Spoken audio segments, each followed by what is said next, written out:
সরকারি তিতুমির কলেজকে বিশ্ববিদ্যালয় করার দাবিতে সোমবার বেলা ১১টার দিকে রাজধানীর মহাখালীর আমতলী সড়কে অবস্থান নেন সরকারি তিতুমির কলেজের কয়েকশো শিক্ষার্থী। এমন পরিস্থিতিতে আশেপাশের এলাকায় যান চলাচল বন্ধ হয়ে গেলে তীব্র যানজটের সৃষ্টি হয়। তবে বেলা বাড়ার সাথে সাথে দিন বিকেল ৪টার দিকে অবরোধ প্রত্যাহার করে নেন শিক্ষার্থীরা, যার ফলে সড়ক পথে যান চলাচল শুরু হয়েছে। অবরোধ চলাকালীন শিক্ষার্থীরা জানান, তিতুমির কলেজকে স্বতন্ত্র বিশ্ববিদ্যালয় প্রতিষ্ঠা এখন সময়ের দাবি।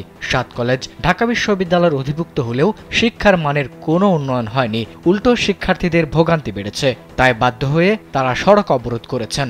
এছাড়া তাদের অভিযোগ, প্রশাসনকে তারা তিতুমির কলেজকে বিশ্ববিদ্যালয় রূপান্তরের কমিশন গঠন করার জন্য জানিয়েছেন, কিন্তু প্রশাসনের কাছে থেকে কোনো সাড়া না পেয়ে তারা মহাখালী সড়ক অবরোধ করতে বাধ্য হয়েছেন। উল্লেখ্য, সাবেক প্রধানমন্ত্রী শেখ হাসিনার নির্দেশে শিক্ষার মান উন্নয়নের লক্ষ্যে ২০১৭ সালের ১৬ ফেব্রুয়ারি রাজধানীর ৭টি কলেজকে ঢাকা বিশ্ববিদ্যালয়ের অধিভুক্ত করে শিক্ষা মন্ত্রণালয়। অধিভুক্ত কলেজগুলোর ছাত্রছাত্রীদের ভর্তি প্রক্রিয়া, পরীক্ষা, শিক্ষা কার্যক্রম এখন ঢাকা বিশ্ববিদ্যালয় থেকে পরিচালিত হচ্ছে।